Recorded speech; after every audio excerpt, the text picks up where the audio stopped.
Silver Star in the BTRDA would see some familiar faces as well as some new challengers taking to the stages. And in the lead of the category after the morning stages would be this man, the latter of the two, Jason Pritchard, Phil Clark in their historic Escort. It would be a good advantage as well. 38 seconds the lead after stage 4. Frank and Lauren Kelly returned to the series this year. It was 30 years since Frank won the Silver Star Trophy, and he was back in 2021 to see if he could do it all over again. Second place for now, leading the B12 class, and a promising start. Owen McMacken and Lee Taylor would be another pair returning to the series in the Escort. Going well at this early stage. Third place in the category, second in the class. Just 4 seconds back from Kelly up ahead. Just outside the podium places, but not letting that perturb them at this early stage, will be fourth for Andrew Davison and Tom Murphy. They lead the B11 class at this stage as well. A good start to the event. Certainly a battle unfolding here if we're lucky. Ashley Davies and Sam Fordham make a welcome return to the BTRDA, former champions in their fantastic looking Escort. I seem to remember it looked pretty good last time as well. The pair ending the morning 5th place, overall 3rd in the B12 class. Only 6 seconds off the times of Davison up ahead.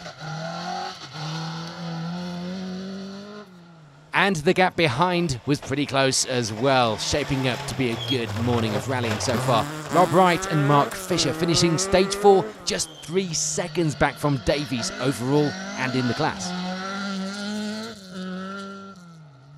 In the R2 class, it would be a good start for Rob Wilson and Martin Hackett, leading the class and lying in 7th place overall in the Fiesta.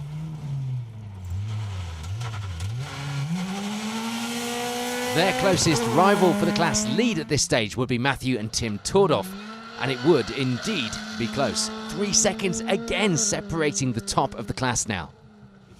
For Gary and Linda Thomas, meanwhile, it would be 9th place overall. The Escort pair lying 4th in the B12 class as well at the midway point of the rally. And rounding out the top 10 would be Paul Street and Ian Jones. The pair actually on exactly the same time as Thomas up ahead, lying 2nd in the H3 class as well at this stage. Let's take a look then at some of the class positions outside of the top 10 leaderboard, and it would be 3rd in the R2 class for Owen Lloyd and Sean Williams, just outside the top 10 in 11th overall in the Peugeot 208. For Nick Dobson and Jonathan Turnbull, it would be 2nd in B11, a little way off the lead, but still going well on the overall time sheets. For Baz Jordan and Arwell Jenkins, it would be 3rd in H3, bringing the Avenger out again this season. A nice sight on the stages. We love to see this car out there sideways. They lie in 13th place overall. Neil Andrew and James Chatfield reached the midway point of the rally with 3rd in the B11 class. The fight was shaping up to be another close one as well. Only 3 seconds of an advantage in that position. And there'd be just the one crew in the H4 class. And it is that glorious looking and sounding Mitsubishi Galant of Tom Courtry and Ian Fraser. The car really looking the part on the Welsh stages. They end the morning 16th overall. In the N3 class, there'd be a close battle between a couple of our Fiesta crews. Johnny Sproat and Peter Johnson coming out on top at this stage. 13 seconds the advantage. 2nd in that class, and they clearly hadn't given up just yet on that chase, was Brandon and Steve Wellman. They had 4 stages to do all over again in the afternoon to try and turn that result around and take the top spot in the class.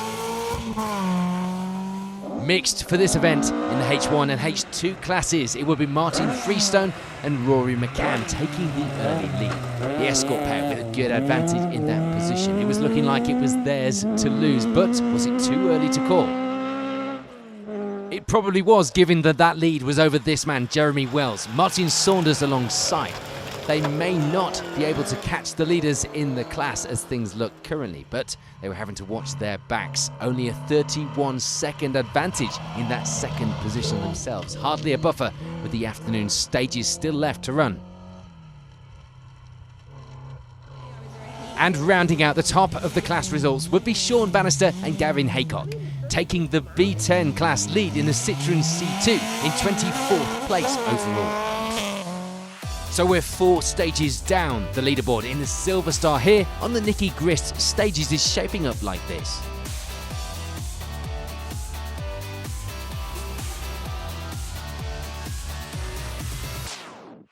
On we go to those iconic Welsh stages then, and onto the afternoon stages of the Nicky Grist. There'd be no change in the H1 and H2 class. Jeremy Wells and Martin Saunders holding on to that second place, but not quite getting back in the fight for first, as we predicted.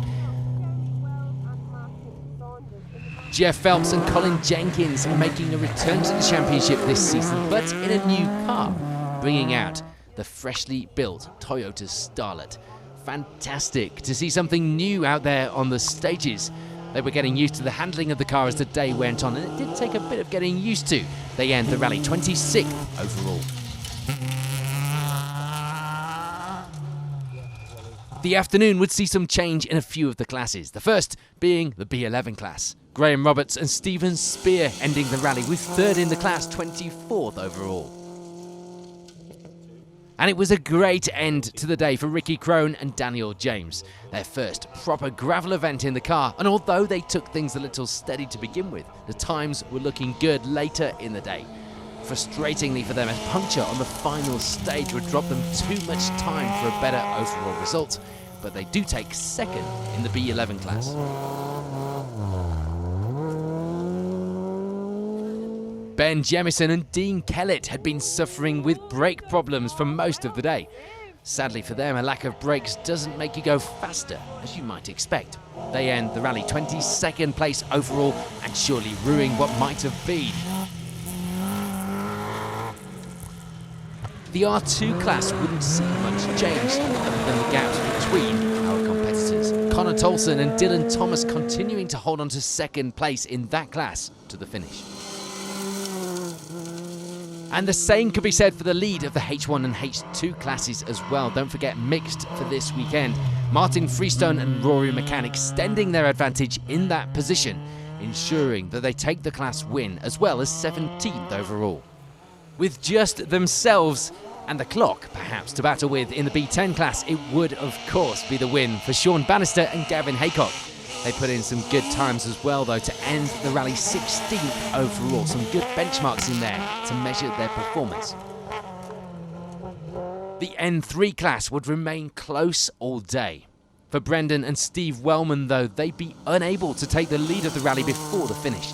They settled for second place, just 17 seconds back from our class winners. And of course, those class winners would be Johnny Sproat and Peter Johnson. They managed to keep the gap in the lead, taking victory at the end of the opening round. For Tom Coterie and Ian Fraser, it would be the H4 class victory. A great run through the afternoon stages sees them ending the event with 12th place overall. Let's head full blast into that top 10 then, and there'll be plenty of things to look at, plenty of changes through this leaderboard. We see Baz Jordan and Arwell Jenkins stepping up to that 10th position overall, as well as taking third in the H3 class. We do, though, lose Andrew Davison and Tom Murphy from the B11 class lead through the afternoon stages. The pair, unfortunately, coming to a stop on the final stage of the rally. Always so frustrating. That did mean, though, that it was the class lead, and indeed the victory. For Nick Dobson and Jonathan Turnbull, they take the advantage from that loss of Davison to take the class win, as well as 9th place overall. Paul Street and Ian Jones were on a charge. They'd be another crew to gain some positions in the afternoon stages, ending the rally with an impressive 8th place overall, second in the H3 class. Things remaining pretty consistent for Gary and Linda Thomas as far as the class went. Not quite able to overthrow those podium positions, but they do end the rally with 7th place overall. They've got to be pretty chuffed with that. Owen Lloyd and Sean Williams put in a great performance meanwhile to take a victory in the R2 class. A good finish for the pair in the class and on the overall results as well, with 6th place on the leaderboard.